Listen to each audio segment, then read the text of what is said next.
Assalamualaikum and good morning to everyone. Welcome to LGB 11303 Principles of Economic class. Today we are going to cover chapter 4 entitled Demand. For your information, the symbol for demand is also known as DD, and our reference is taken from Slavin 2009 Economics. For this topic or this chapter demand, you are supposed to know for two subtopics. You must be able to explain or define what is the meaning of demand and explain what are the factors contribute to shift in demand.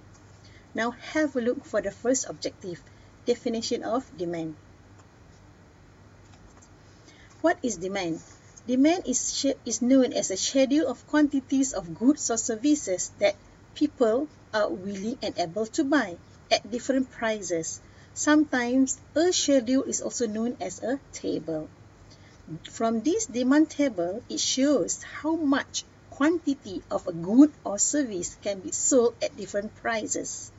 As we are aware, people are willing to pay for goods or services accordingly to how many benefits those goods or services will yield. Generally, for your information, less quantity will be demanded as prices increase since people will find relatively less expensive substitutes. So, for this law of demand, you have to know that what is the relationship. The relationship for the demand is negative relationship, as you can see from here. As the price increase, what happened to your quantity demanded definitely will be reduced, vice versa. As the price decrease, quantity will be increased. Have a look on this example or scenario. Picture of king of fruit durian. We wanted to study what happened to the price when we have excess in quantity of durian, or what happened to the price when we have shortage in quantity supply of durian. Let's say this scenario, limited supply of quantity or limited supply of quantity in the market, D24 durian. So what happened to the price? Definitely the price will be increased.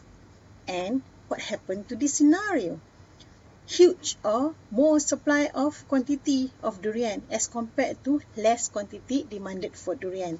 Definitely the answer, the price will be reduced, isn't it? Now, take out a piece of paper. We are going to draw a graph on this piece of paper. What you can see from your graph paper, you have two edges. The first one is called y-axis, which is vertical, and horizontal is meant for x-axis. Normally, you are given this type of table for demand curve. Price and quantity. This is how you read from the table. Price level increase from 100 to 150 to 200, 250, 300, 350, 400 and 450 and 500. So what happened to the quantity? As you can see from here, as the price increased, the quantity demanded will be reduced. From 67,000, 57, 45, 30, 19, 12, 7, 3 up until 1,000. So as the price increased, the quantity demanded will be reduced. Okay, so from this table, please draw your demand curve. This is how you read. Y-axis meant for price. This is the scale. I make it as 50-50 different scale for prices and 10,000 differences for the quantity in the x-axis. 100 price 67,000, 100 67, 150 57, 150 57,000, 200 47, 247,000. 250, 30,000, 250, 30,000. You plot it. 350, 12,000, 350, 12,000, 400, 7,000, 400, 7,000, 450, 3,000, 450, 3,000, and finally 500, 1,000, 500, 1,000. Once you get the point, next you must do is just continue the points and label it as D curve. Okay class, do you get it? This is what we call as the demand curve. The relationship is negative between price and also the quantity, negative relationship.